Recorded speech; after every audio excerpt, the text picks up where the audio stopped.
Audio Jungle.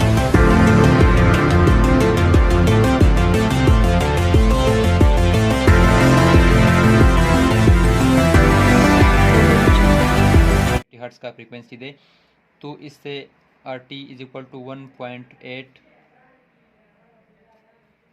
ठीक है, A T और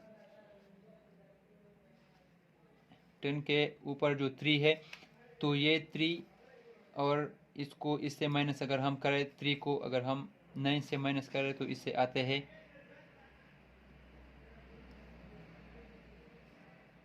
3.3 multiply by 10 to the power -6। हमने 9 से 3 माइनस किया तो इससे आ गए हमारे पास 3 टू द पावर -6। और ये जो 10 है ये 3 और जो 6 है इसको हम ऊपर करते हैं तो ऊपर होने के बाद ये जो 10 है इसको जब हम ऊपर करते हैं जो इसके ऊपर -6 का वैल्यू है तो ये बन जाएगा 10 टू द पावर 6। क्योंकि यहाँ पर ये माइनस है, अगर ये प्लस होता तो फिर अगर हम इसको ऊपर कर देता तो ये फिर ये माइनस में कन्वर्ट होता है। लेकिन यहाँ पर ये माइनस है तो जब हम इसको ऊपर डिवाइड से ऊपर करते हैं तो ये प्लस में कन्वर्ट होता है। इसके बाद ये R T is equal to 1.8 को अगर हम यहाँ पर 10 टू द पावर 6 के साथ मल्टीप्लाई करते हैं तो इससे आता है 2 3 4 5 6, ठीक है। इससे आते हैं एक 18 लाख, ठीक है। 18 लाख को अब हम यहाँ पर जो ये आदाद है तो इसको 18 लाख जो है इस आदाद पर हमें कन्वर्ट करना है। तो इसको हम कैलकुलेटर के थ्रू जो 80 हर्ट्ज का फ्रीक्वेंसी है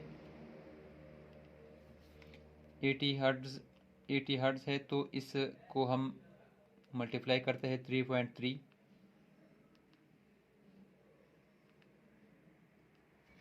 तो इससे आते हैं हमारे पास 264 तो जो आर टी है जब हम इसको 264 पर जो है इसको डिवाइड करते हैं तो इससे जो जितना वैल्यू आएगा तो उस इतना ही रजिस्टर हमें रिक्वायर्ड होगा, ठीक है। 18 लाख डिवाइड बाई 264 तो इससे आ गया 6818 ओहम, ठीक है। ये यानी 6.8 के का रजिस्टर हमें रिक्वायर्ड होगा। जब हम इस कनेक्शन पर पिन नंबर 4 जो है यह जो रेफरेंस वोल्टेज है इस और इस रजिस्टर के साथ जो जब हम 6.8 के का रजिस्टर लगाते हैं तो यहाँ पर जो आउटपुट फ्रीक्वेंसी है वो हमें देगा 80 हर्ट्ज तक।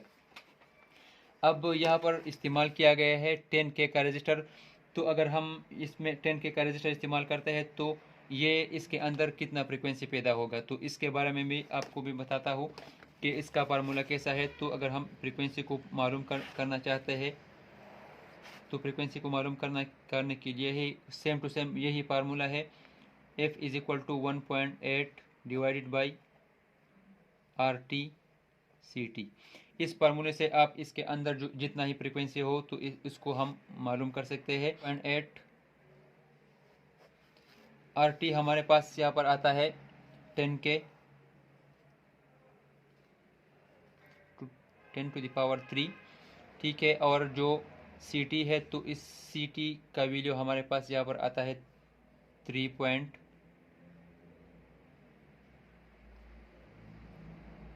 नैनोफेराड है तो नैनोफेराड 10 टू द पावर -9, ठीक है। अब frequency is equal to 1.8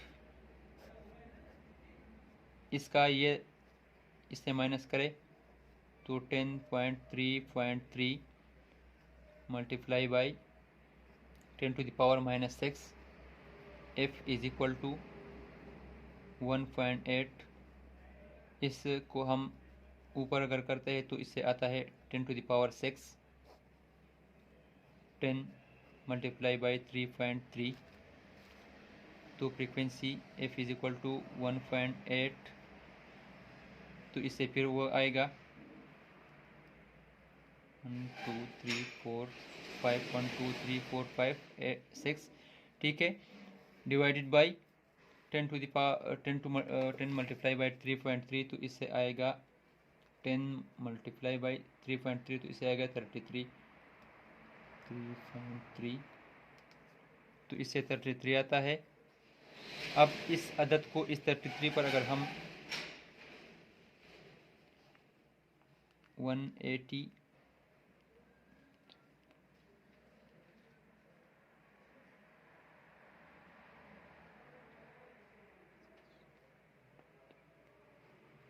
divided by 33, तो यहाँ पर फ्रीक्वेंसी हमारे पास आता है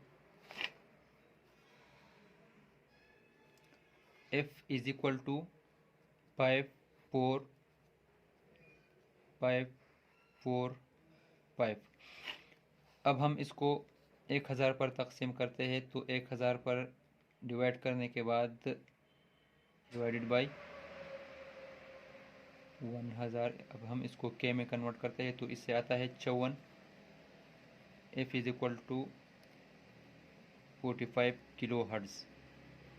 तो इस चापर ट्रांसफार्मर के अंदर अब 54 किलो हर्ट्ज़ के गुजरता है, यानी ये आईसी इसको 54 किलो हर्ट्ज़ के इस मॉसफेट को ऑन और ऑफ करता है, ठीक है।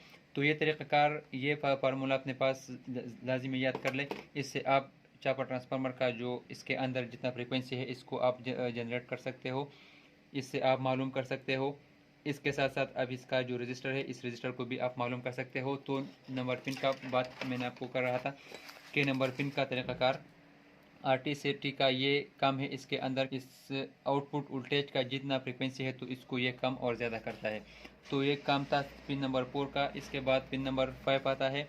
तो पिन नंबर 5 इस तमाम आईसी का ग्राउंड पिन है, ठीक है, ये ग्राउंड पिन है इसका। पिन नंबर जो 6 है तो ये इसका आउट है, जो आउटपुट बाहर निकलता है, मॉसफेट वगैरह को मिलते हैं, मॉसफेट या ट्रांजिस्टर को या आईजीबीटी को मिलता है, तो ये इससे आउटपुट बाहर निकलता है। और इसका जो वीसीसी है, तो वीसीसी के बारे में भी आपको बताया कि ये इसका इनपुट वोल्टेज है। और जो वोल्टेज रेफरेंस है, तो वोल्टेज रेफरेंस के बारे में भी आपको बताया कि इस पर 5 वोल्ट जो है वो यहाँ पर बनते हैं।